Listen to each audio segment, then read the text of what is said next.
Good morning dear student.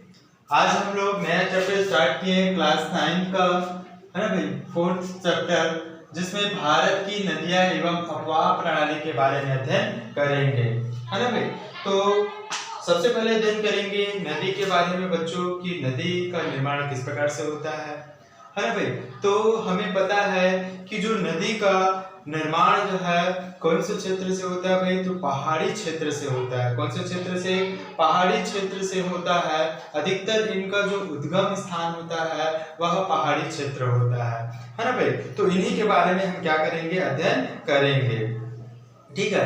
तो हम देखते हैं बच्चों कि जो वर्षा होती है ना भाई, क्या होती है? वर्षा होती है। तो वर्षा होने के पश्चात जो पहाड़ में, है ना भाई, पहाड़ में जो है पहाड़ के द्वारा जो वर्षा क्या होती है भाई, जो है नीचे की ओर आती है ना भाई। एक जो है पहाड़ है, मान लीजिए इस प्रकार से, है ना भाई, ये क्या है भाई, इस प्रकार से एक पहाड़ है, पर्वत है।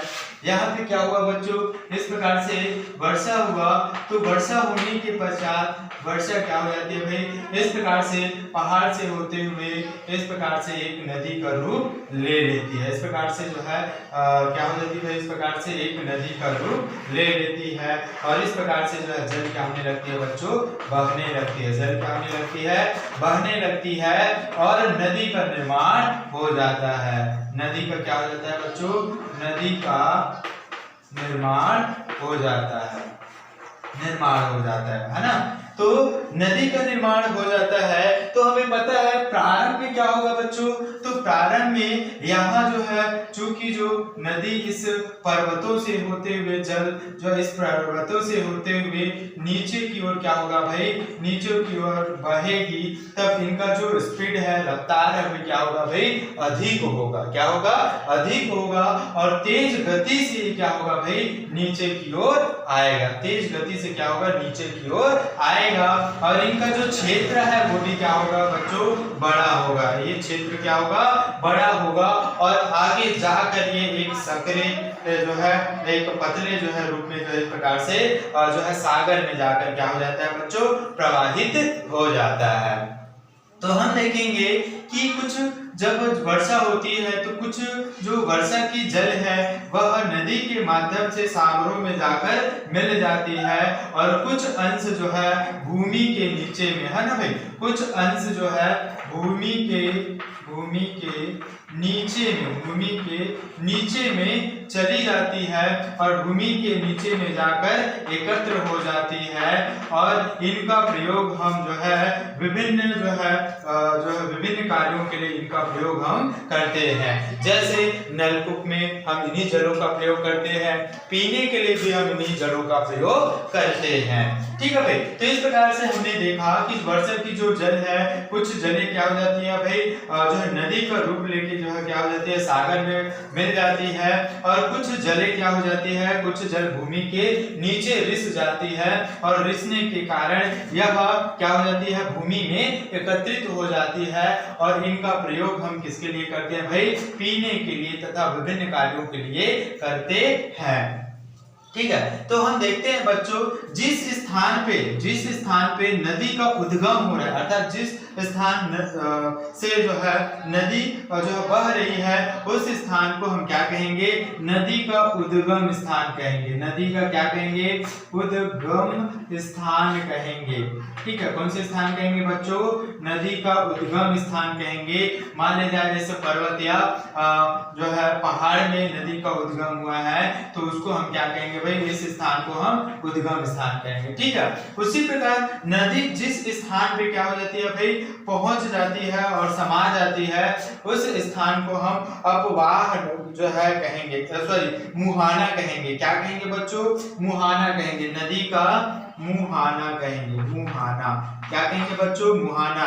इस स्थान पे नदी जो है सागरों महासागरों में जाकर क्या हो जाती है, समाहित हो जाती है, मिल जाती है।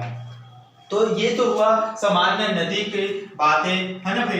ये नदी के बारे में हमने देखा कि किस प्रकार का जो है उत्पन्न होता है। अब देखेंगे बच्चों कि जो नदी है मुख्यतः उद्गम क्षेत्र से लेकर मुहाना तक पहुंचते तक ये जो तीन प्रवस्था से गुजरती है। एक होता है युवावस्था और दूसरा होता है प्रौढ़ावस्था और तीसरा होता है वृद्धावस्था। ठीक है भाई, तो इनके बारे में हम देखेंगे। इसको ऊपरी भाग भी कहा जाता है, इसको मध्य भाग कहा जाता है, इसको निम्न भाग कहा जाता है। ठीक है बच्चों, तो इन्हीं के बारे में अध्ययन करेंगे।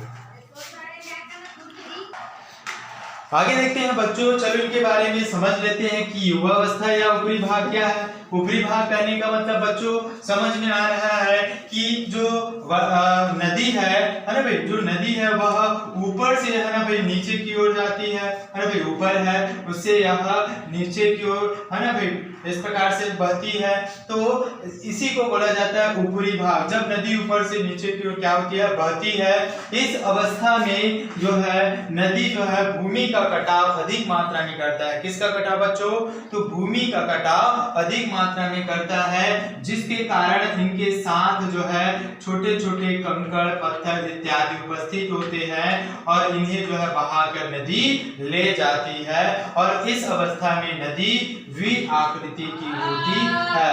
इस नदी में इस समय कौन सा आकृति की होती है नदी, तो वी आकृति की होती है। दूसरा देखते हैं बच्चों प्रौढ़ावस्था। दूसरा कौन सा देखेंगे, प्रौढ़ावस्था, इसे हम मध्य भाग भी कहते हैं। मध्य भाग में ये जो नदी का जो रफ्तार है, गति है, वे क्या हो जाती है, पहले से कम हो जाती है और इनका जो कटाव है ना भाई, इनका कटाव भी बहुत कम हो जाता है। इनका कटाव भी क्या हो जाता है बच्चों, बहुत कम हो जाता है।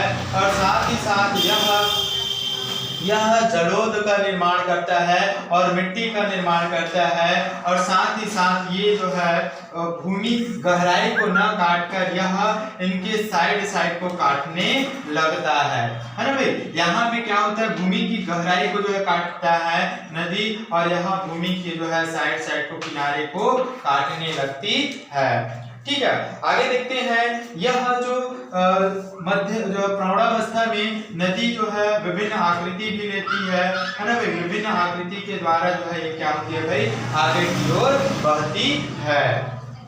ठीक है, और इस प्रकार जो है विभिन्न जो है यहाँ से लाए हुए जो कंकड़ पत्थर है उनका क्या करते हैं भाई, इस जो मध्य अवस्था में इनका जमाव भी करती है। ठीक है बच्चों, अब तीसरा हम देखेंगे वृद्धावस्था। ठीक है, तीसरा क्या देखेंगे, वृद्धावस्था अर्थात निम्न भाग। तो निम्न भाग कहने का मतलब है बच्चों कि जब नदी जो है अंतिम अवस्था में आ जाती है, अपनी मुहावना अवस्था में आ जाती है, तब ये नदी जो है क्या हो जाती है, इनकी जो स्पीड है, गति है, वह बहुत ही ज्यादा मंद हो जाती है। और मंद होने के कारण ये जो है कटाव को बहुत कम कर देती है, मतलब ना की बराबर कर देती है। और इनकी जो बहाव है वह बहुत ज्यादा धीमे हो जाती है और इनकी आकृति क्या हो जाती है, पतला हो जाती है। और इनके जो नीचे का जो कहा जाए तो गहराई है वो भी बहुत ज्यादा कम हो जाती है। और यहाँ पे ही जो है नदी जो है क्या करती है भाई,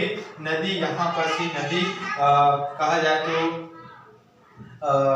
यहाँ पर नदी ही डेल्टा का निर्माण करती है। किनका निर्माण करती है, डेल्टा का, है ना भाई। अर्थात जो नदी जब मिलने वाली होती है सागर में, तो यह त्रिभुजाकार इस प्रकार से आकृति का निर्माण कर लेती है और बीच बीच में इस प्रकार से जो है अवसाद का निर्माण कर देती है। अतः इस क्षेत्र को ही हम क्या कहेंगे बच्चों, डेल्टा कहेंगे।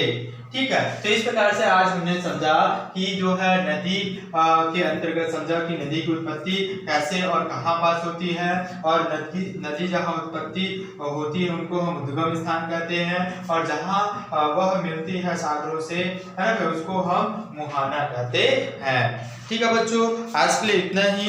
बाकी कल अध्ययन करेंगे अपवाह तंत्र। कल क्या अध्ययन करेंगे, अपवाह तंत्र। Thank you.